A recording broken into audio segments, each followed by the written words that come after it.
Hello students, in the last video we have studied the different tools.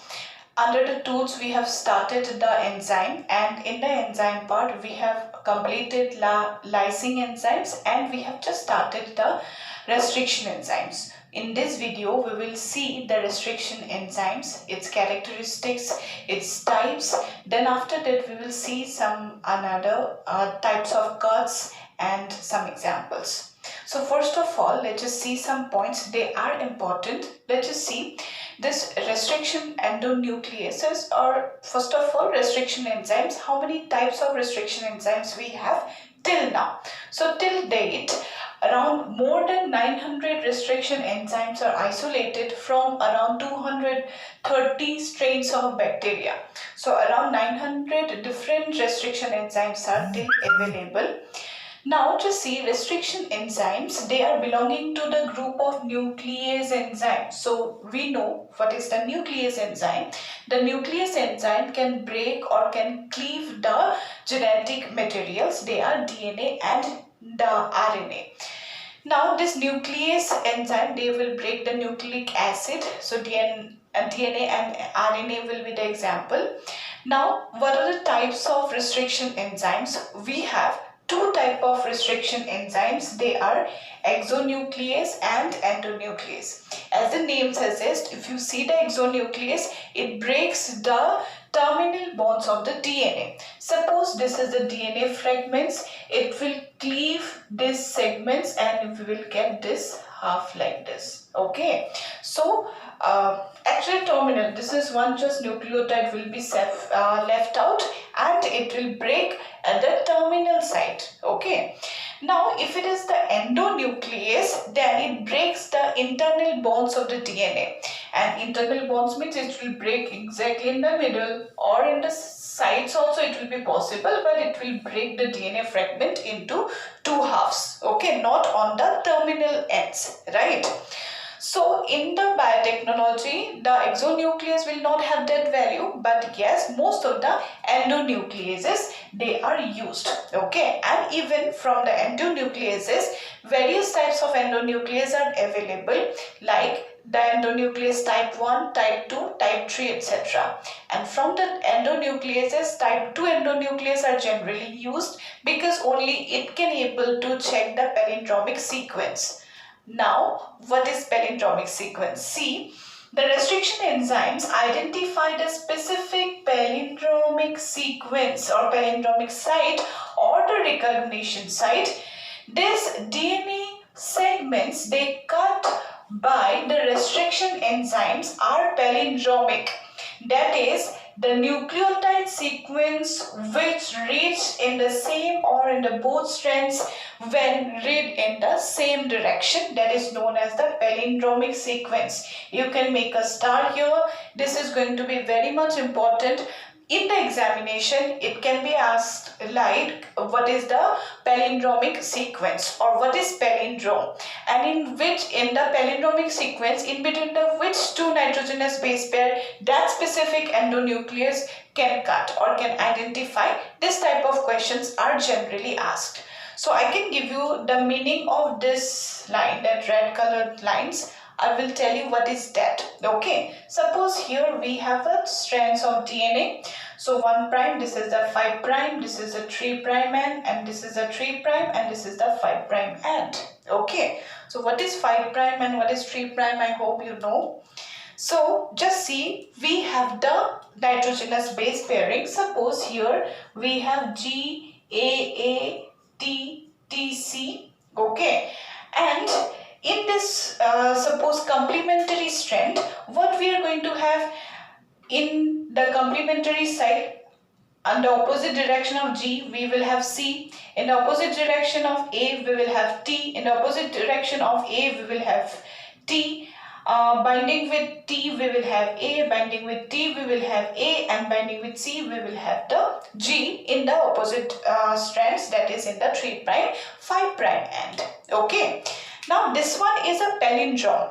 Okay, so in the palindrome, how we will able to find that yes, that recognition site is a palindrome? When it will be palindrome, that whenever we read the nucleotide sequence which read in the same, okay, which reads the same on both the strands when read in the same direction. Same direction. See, we know that now that whenever we have these two strands of the DNA, it is anti-parallel. That means it is like that.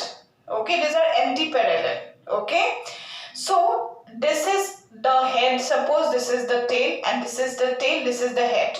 If you read from head to the tail of both the two strands of the DNA, you will get the same nucleotide sequences. What is that? See, in this sequence, what we get 5 prime, 3 prime, and okay, what we have GAATTC. In the opposite strand, also, if you read in the same direction, then you will get the same nucleotide bases. That means if you read in the opposite strand, you don't have to read from 3 prime to 5 prime. In the earlier strand, what we have read from this to this direction, that means 5 prime to 3 prime direction, right?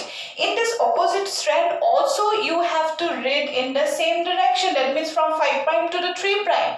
Then you will get the same nucleotide bases. That means GAATTC here, and if you read in the opposite strand in the same direction, you will get the same that means same sequence of the nitrogenous base pair, that are GAATTC, isn't it? If you read in this direction from 5 prime to 3 prime, then in the opposite strands in the same direction. Okay, it is not opposite direction. 5 prime to 3 prime is this direction. Here also it is from 5 prime to 3 prime, the same direction. In the opposite strand or in the complementary strand, you will get the same nitrogenous nucleotide bases, right? So GAATTC, in the opposite strand GAATTC, you will get the same nitrogenous base pairs. Okay, so what is that? This is one palindrome. Remember, this palindrome is a very important question. They are generally asked, and in the objective need-based questions, you will be asked, like in suppose that nitrogenous base pair, suppose one example will be given, so it will cut in which region, in between A or T, or in between G or C, or in between C and G, like that. So this maybe this type of questions can come. So remember this is important. Okay.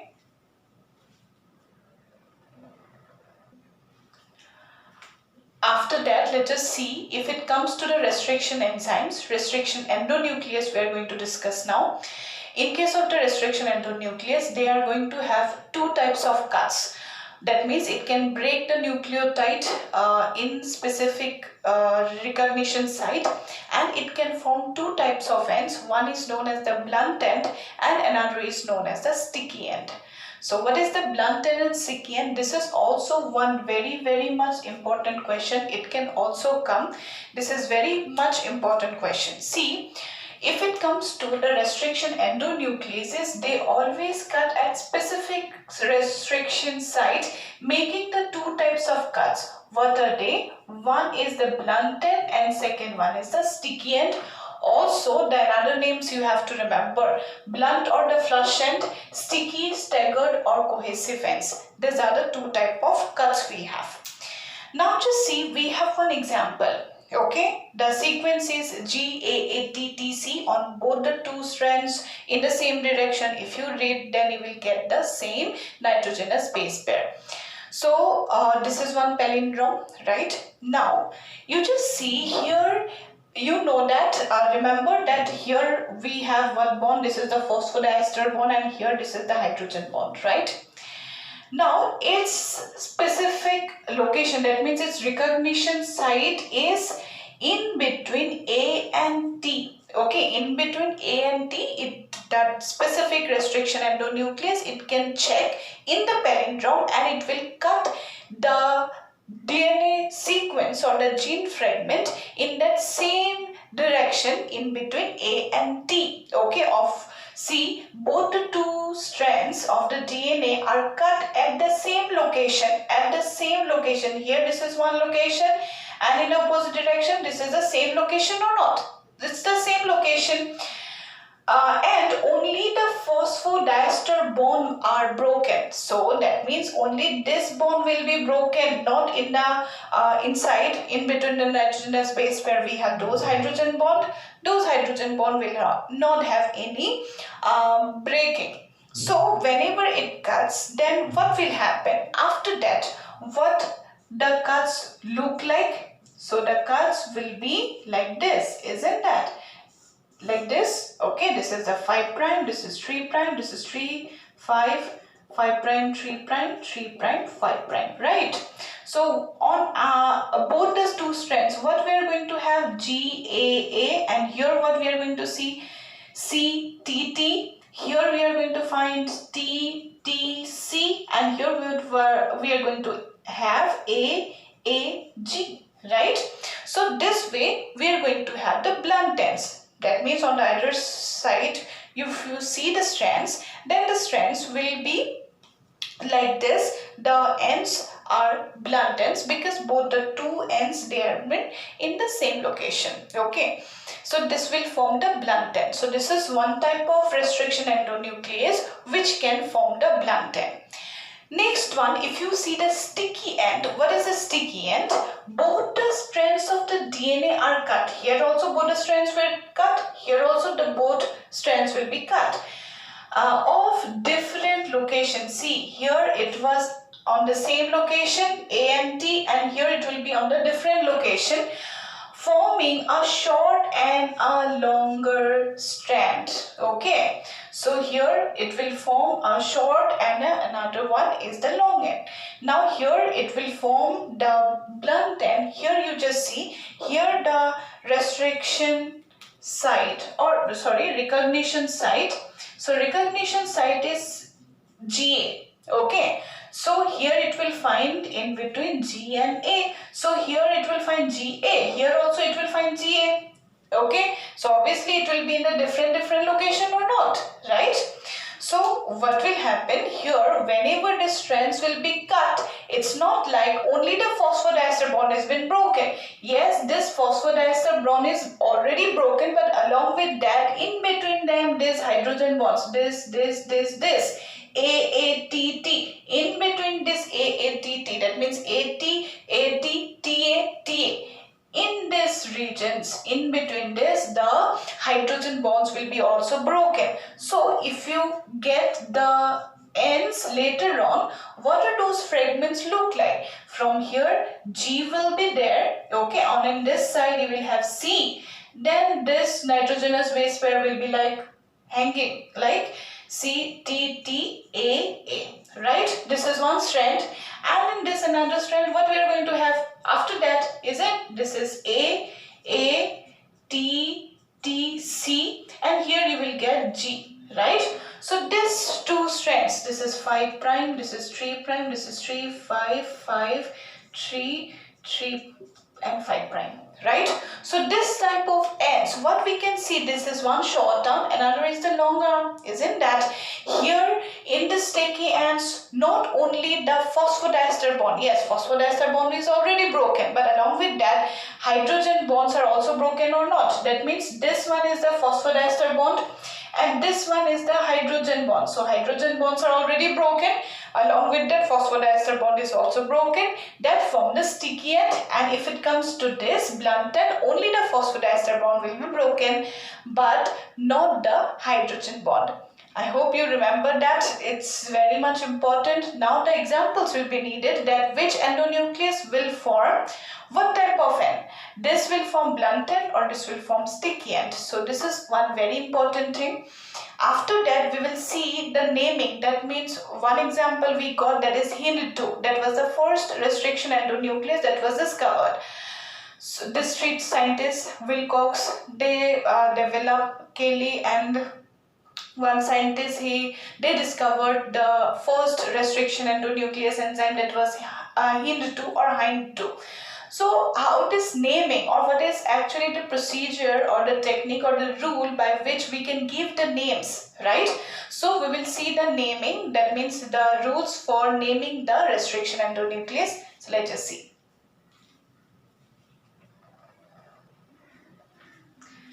After that, let us see how we can able to name the restriction endonucleases. Okay, so we have some criteria how actually we are going to name all of them.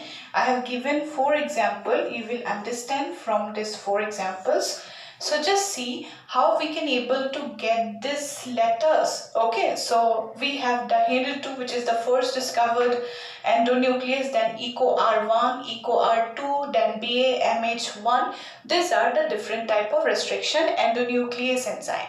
So after that, let's just see that this names actually how it is coming. Okay, so how we can able to name it. Okay, remember that around 900 restriction enzymes, they were discovered from around 200 different strains of bacteria.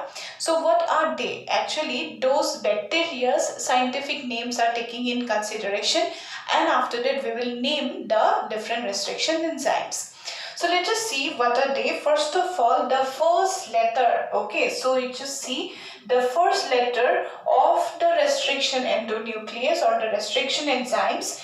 The first alphabet in capital of the first name of the genus. So what is the genus of the bacteria from where this specific restriction enzyme was collected? That is Haemophilus influenza, right? So actually we have to underline this is a scientific name, but to tell you, to understand, to make you understand, that's why I have not underlined that. So you just see first of all which bacteria was discovered from that specific bacteria from where we have extracted the restriction enzyme. The genus name is Haemophilus, right? So from the Haemophilus, that H first generic name, and this is the specific name. Haemophilus is a generic name, Escherichia is the generic name, Bacillus is a generic name, right? So from here, this H, the first letter H in capital that will come. This is the HindII's H. Next one, the second and the third letter, that will be the first 2 alphabets of the specific name. That means what is the specific name? Influenza. From that 2 letters we have to take, right? That will be in small letter. So IN, here these are the 2 IN, right? Then after that, what is the 4th letter? The 4th letter will be the strain name. Strain name means you can have rough, smooth strain, rough strain. These are the strains, right?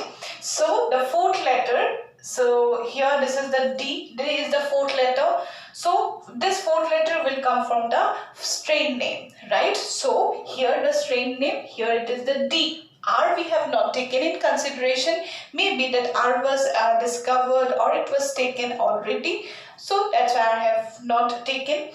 This strain name D is taken, right? And this Roman letters, Roman numbers, they're actually coming from the order of discovery. That means first, second, third, fourth, it will go on like that. So this Roman letters that will come actually from whom? The order of discovery. So this is HindII. If we need to see the next type of restriction enzyme, that is the EcoR1, then E, this is from Escherichia, first letter of the generic name E will come. Then from coli, both these 2 letters C and O, that will come here. And the R, that is the strain name. And okay, this strain name first will come. This is 13. So from the 13, 1 will come. This is 1. Okay. Sorry, this is the order of discovery. Next one, similarly, if you see the next EcoR2, then from Escherichia E will come, then from coli CO will come, from 245 to here the 2 will come. This is the order of discovery. Okay. Next one, C, this is BAMH1. From Bacillus, B will come. Here this is B. Next one, amyloliquefacients. Then AM, this AM will come. H, this is the strain name. H is come. Then after that, order of discovery is 1. So this is the rule, or this is the procedure how we will able to give the names of the restriction endonucleases. Sorry, restriction enzymes. We have both restriction endonuclease as well as the exonucleases. So these are the names you have to remember how actually these names are given and taken. 1, 2, 4 so this fourth letter, then after that we will have a Roman number. So that Roman number will indicate the discovery, order of discovery. The fourth letter will come from the strain name. Then the second and the third, that will come from the specific name, first and second letter. And the first letter of this restriction enzyme will come from the first alphabet of the generic name. So this way we will have the naming of the restriction enzymes, how we can able to name the specific restriction enzymes. So you have understand, I hope. So this is all about restriction enzymes. In the PDF format, I will provide you the different enzymes, and along with that the palindromic sequence I will provide, and in that specific recognition site, that means it will suppose find the A and T, then in which location it will cut and what type of ends, blunt or sticky end it forms, that will I provide you in the PDF. So that's all about the restriction endonucleases. After that, enzymes are not completed. A lot of enzymes are till here. We will discuss after that in the next video. So till now, that is all about the video. I hope you understand. In the next video we will see the different enzymes, and along with that in the PDF I will provide you the different enzymes, and along with that I will provide you also the palindromic sequence and recognition site. So everything you have to see, only 10 of them are here. You have to remember this, at least 10 names, just some specific restriction enzyme name, and in which location it will cut. You will see a chart where I have provided at least 10 of the restriction enzymes and their recognition site and the types of cuts. So that's all about the video. I hope you understand. Thank you.